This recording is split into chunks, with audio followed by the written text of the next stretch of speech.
मित्रों, आजकल मैं भोपाल में हूँ और यहाँ पर अखबारों में आजकल एक केस छाया हुआ है जहाँ आरटीओ का अदना सा अधिकारी भी नहीं कहना चाहिए, एक guard, that is class 4 person, उसके पास से 8-10 करोड़ की प्रॉपर्टी और 50 किलो सोना उसकी गाड़ी में से मिला। I mean apart from that जो और चीज़ें हैं, जो luxury items and cars and other things apart, I mean this kind of money can put even middle level और even a high level industrialist to shame. हमारे यहाँ के बड़े बड़े बिजनेसमैन के पास इस तरह का पैसा नहीं होगा। And this is just one government employee. Just imagine, he is not alone, there must be thousands in every state and in lakhs all over the country.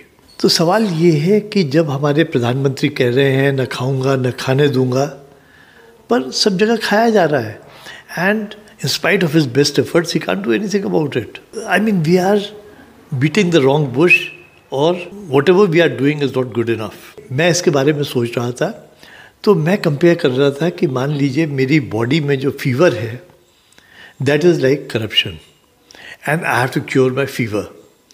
तो उसके दो तरीके हो सकते हैं कि मैं कहूँ कि भाई ये बॉडी तो बहुत बड़ी है, इसमें से फीवर निकालना बड़ा मुश्किल है.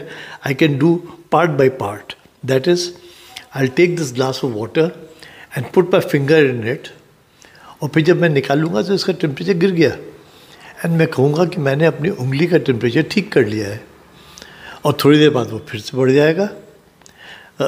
इसी तरह से मैं अपने बॉडी के अलग अलग पार्ट डुबोता रहूँ और उसका टेम्परेचर उतारता रहूँ.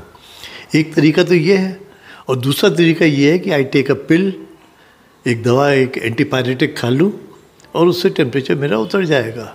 सो that is what is happening to our system.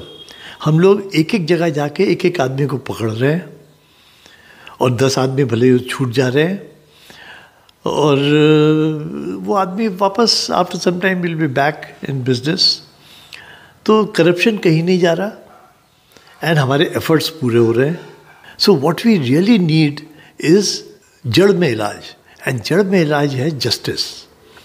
अगर एक आदमी करप्शन पर उसको ऐसा पनिशमेंट मिले कि फिर दूसरा आदमी के लिए कॉस्ट बेनिफिट न रहे, करप्शन करने में उसको डर लगे, तो हमारे यहाँ सिस्टम में डर ख़त्म हो गया है, और हम सोच रहे हैं कि हम अपने लोगों को इंक्वायरी करेंगे और पकड़ लेंगे और ना पनिश करेंगे, पर उसका किसी के ऊपर कोई असर नहीं है. अब आप ये देखिए, बॉम्बे में they do travel insurance, private insurance. That is, आप टिकट मत लीजिए, आप वहाँ पर जो एक गुंडा है उसको आप 10 रुपये दे दीजिए या वॉट एवर बनी, and that is like your insurance to travel without ticket. क्योंकि जब आप पकड़े जाएंगे तो this man will manage with the TT और whoever is there. I mean, ये पहले तो होता था, आज हो रहा है कि नहीं I don't know, but once upon a time it was a very prevalent practice. मैं बजाय 50 रुपये का टिकट खरीदूँ, इस आदमी को 10 रुपये देना अच्छा था कि अगर मैं कभी इन केस पकड़ा गया तो ही विल टेक केयर. तो लाइक दैट आजकल सब जगह what ever is being done is not working. आपका इस बारे में क्या ख्याल है, क्या इसका सोल्यूशन है, ज़रूर बताएं. Thanks for listening. Good bye.